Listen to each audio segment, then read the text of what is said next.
If you want to know how to add a voiceover in InVideo without it only being attached to one scene or one slide, then I got you covered. My name is Ilya from videosandpersuasion.com, and in this video I will show you not one, but 3 ways of attaching a voiceover and using a voiceover in InVideo so that it goes across multiple scenes. So let's just jump right into it. First off, if you don't know what the problem is, what is the problem? Let's say I have multiple scenes and I want to add a voiceover to all of them. So I do the logical thing. I click on add voiceover, and let's say I import it from my uploads. And let's say I have a pretty long voiceover, 4 minutes, so obviously I would want it across multiple scenes. But if I add this voiceover, it will only be added to the scene that I selected. So as you can see, this scene used to be 20 seconds. But now the scene duration will be 250 seconds if I want to use the entire voiceover. And the voiceover will not exist on this scene. The only thing that I will have on this scene would be the background music. So as you can see, there is no voiceover. Now, that's a problem because most people record their voiceovers in just one large chunk just like this and expect it to just go across your entire video. So how do you solve this problem? There are 3 ways, and I'm going to go from probably worst to best in my opinion. So let's just go with the worst. The worst way to do this would be by going to music, my collection, and using your voiceover as a soundtrack. Now this will work. It will work fine, but the problem is your video will be kind of bland without music throughout the video. Now this will obviously work, and let me just remove this voiceover right here because I do not want to have double voiceovers. But if I remove the voiceover inside of the scene and then I preview the video, you will notice that there is a voiceover in the first scene hours upon hours on and a voiceover so many people can't in the new scene, speakers, even after months of practice. which is great. But as you can see, it's just me talking. There's no background music. It's a little bland. So how do you fix this? Now, you can fix this in 2 ways, and I'm going to show you the first way that I actually don't really recommend, but you can use because people like different ways of doing things. So, number 1 would be to actually not do this, would be to, let's say, select a song here, add a voiceover just like you regularly would by going through here, adding it through here, and doing that, and then only using one scene for your entire video. And I understand this might sound a little weird, but just bear with me. It won't really make sense until you're fully done with it, because the way InVideo deals with videos and scenes that are longer than the video is a little bit annoying. So I'm going to show you the finished package and then you can judge for yourself.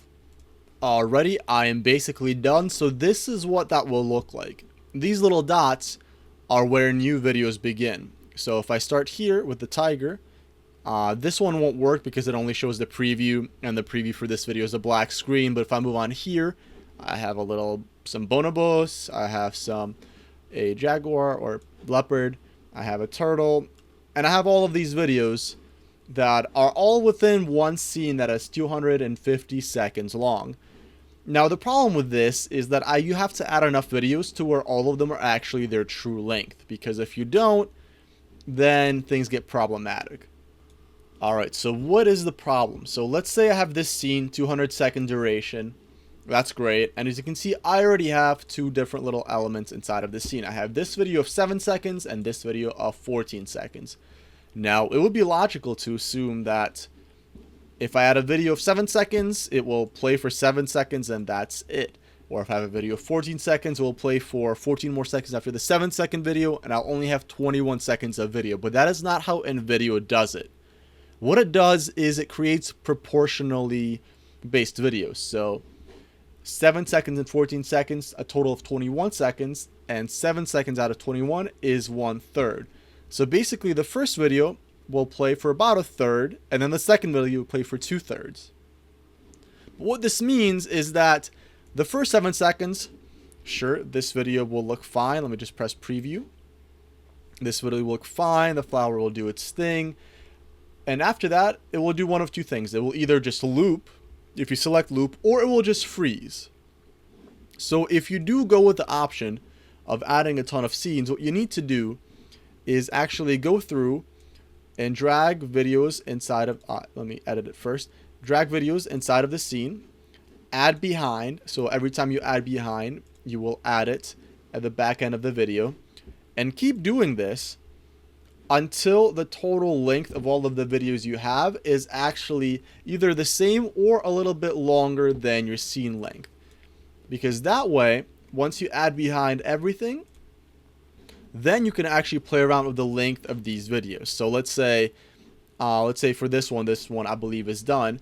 Let's say I want this video, I think it's very long. I go to this video and I want it to be much shorter. I'm annoyed at the length of this video. Then I can go to trim video, and then I can edit the timing right here. Maybe I want it to only be 8 seconds. Then I press done, and if I filled out my timeline enough, all of the other videos should still retain their real original length without having any pauses. Now, I don't think I filled it out enough, so some of them might still have pauses, but this is how you would do it. Now, I don't recommend this way, but this is a way you could do it if you had to. Now, the way I recommend, it does require a outside software to edit your audio. I use Audacity, but you can use pretty much any audio software you like. Audacity is free. There's a bunch of other software that is also free that you can use on Macs, PCs, doesn't matter. So let's just go into Audacity and see what this looks like. Now, this once again is the voiceover that I previously created that I used in InVideo. This is the same exact voiceover as I use right here. Now, how do I have a voiceover and music at the same time? One disclaimer before I start though, you can only use this with audio that you have within InVideo, specifically only for InVideo videos. This is a workaround. If you use this audio for any other purposes, you're basically breaking copyright laws, and you don't want to do that. So let's not do that. Here's how you do it. You pick a track right here that you would like. Let's say I like, I don't know, Charisma. I've never heard that track before, sure. And what you do is you go into Audacity. You go at the very beginning. And then you go into either Window or MME. For me, it's Windows something. And then as the audio source, you select speakers, headphone. As you can see, I have two microphones and I have speakers. Microphone will get your usual, your microphone, your speech, whatever. But the speakers get what is playing through your speakers. Then you press record, go to InVideo, and press play on whatever song you have chosen. And if you take a look at Audacity, it is now recording the song that I have chosen.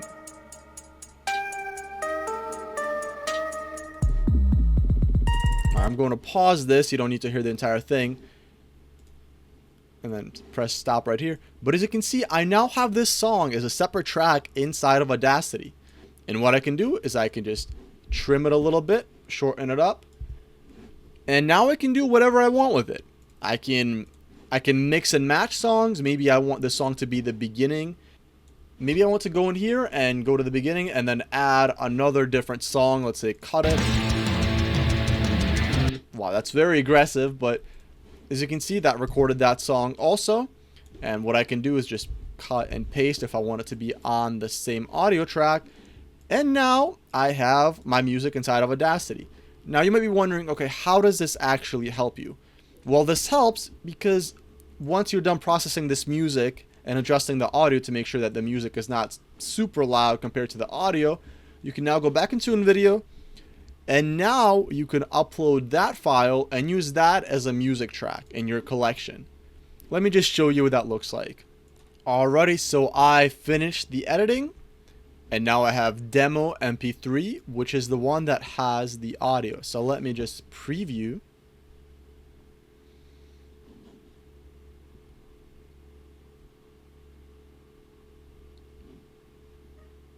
If you've ever spent hours upon hours, And now you can see that I have both the voiceover and different music there. So let me just wait until the music track changes. And don't worry. If you I think it haven't had changes success right with around. traditional language There learning you go. software, there's So one caveat with this, when editing, you do have to make sure that the music is much quieter than the audio.